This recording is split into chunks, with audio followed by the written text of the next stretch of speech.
Hello everyone, welcome to another episode of Revernos. In today's video, I will be showing you how you can edit your prompt when you open up the terminal on a Mac. So the first thing we're going to do is check what your current prompt is. And to do that, we can type echo. Make sure you're in your terminal when you do this. $ prompt in all capitals. And then it will print your old prompt. You can also see it just by simply looking at what comes before that $. In order to change your prompt, you can do it by using the following command. Echo, and then you'll need an opening single quote, and in that you'll type export, prompt, make sure prompt is all capital, equals, and then you need an opening double quote here, and then this is where you're going to type the name of your new prompt. So I'm going to change it to the name of this YouTube channel, Revernos, which you should subscribe to.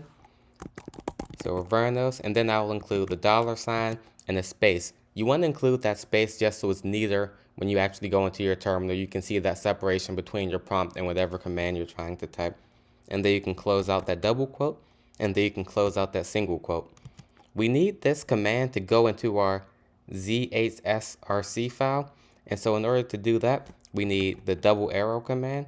And then we'll use this tilde, which is going to our root directory, /.zshrc. And then if you hit enter on that, that's actually overriding what's in that file with this new prompt command, which is telling it what to change your prompt to. And now we're going to apply these changes using the source command. And then once again, we'll go to our root directory. And then you'll need that / and the dot, and then zshrc. And now you can see that our prompt has actually changed to what we just specified. And if you were to restart your terminal, you will see that your prompt has actually been changed. That's it for today's video. This is a quick one. Make sure you like, comment, and subscribe, and let me know in the comment section what type of content would you like to see in the future on this channel. Thanks for watching, and I'll see you in the next video.